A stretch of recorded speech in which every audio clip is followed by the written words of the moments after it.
Hi there guys, and welcome to another episode of the Cover Zero Show with me, your host Simon Conboy. This episode is one of my draft preview series focusing on the Philadelphia Eagles this time around. So if you've not seen one of these episodes before, I'll just be discussing the first 3 rounds, what picks the team has available to them, what the major team needs are, who I've given them in my first round mock and why, and players that they'll look at around those spots in the draft, I would think, particularly based on those team needs, who might fit, where they might look to go. So, the Eagles, in terms of free agency, I had wide receiver, running back and corner listed as the needs going in. The receiver position I feel has been addressed with Alshon Jeffrey being added, as well as Torrey Smith. I think they've done a very good job there. I've replaced that need with the inside linebacker spot. It's been a long time since they've had an impact backer in Philly. I think Jeremiah Trottle was really the last one I can remember, and that was a long time ago now. So I think that's a big spot of need. In terms of my mock draft, they haven't actually filled one of those needs. They've gone with Malik Hooker, the Ohio State safety. He has slid. I think he might slide further than people think because he's only got 1 year of starting experience, and of course not being able to work out throughout the off season due to an injury could lead to a slide. As good as his tape is, and in this case the Eagles simply take him because of the value offered at that point in the draft. Other considerations, I think if Dalvin Cook gets there, I didn't have him getting there in my mock. I think he's certainly considered. McCaffrey could also be. In those cases, simply I think running back is a need, as I've suggested, and also it kind of just completes the offense around Carson Wentz. You'll have a full arsenal of talented weapons around him to help him develop in year 2. So I think either of those would make sense. Reuben Foster would also, I think, be a consideration if he falls to them at that point.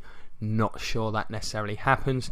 Similar with the corners, I think they'd be very happy to try and get one of the top 2 corners. I just don't think it's feasible. I think they're both gone at this point.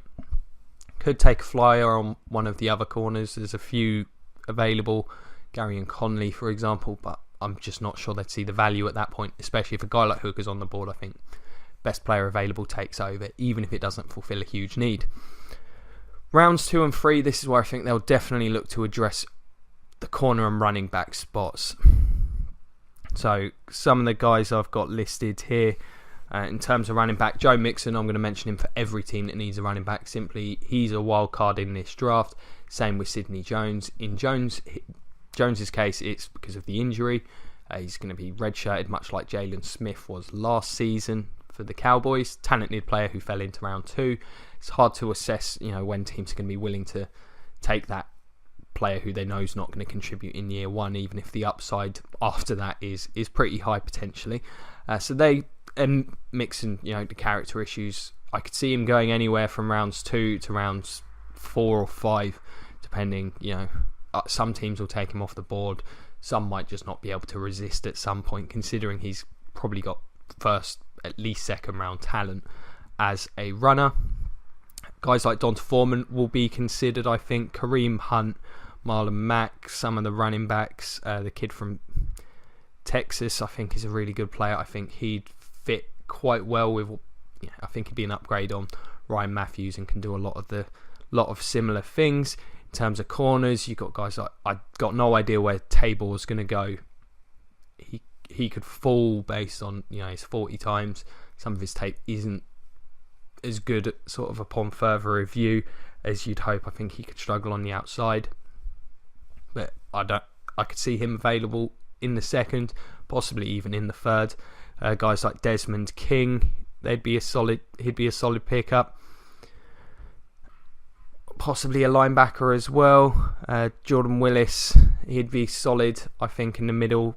He'd be great value in the third. I think that would be a good spot for him.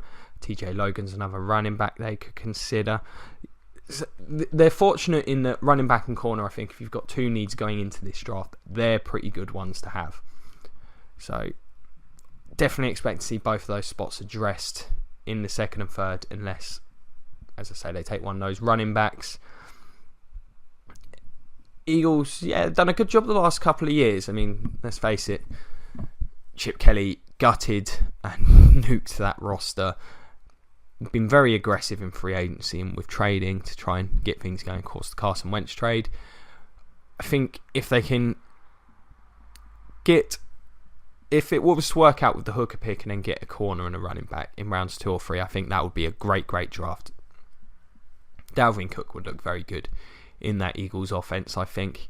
We'll see what happens with them. What do you guys think? Do you agree with my assessment of what needs they've got?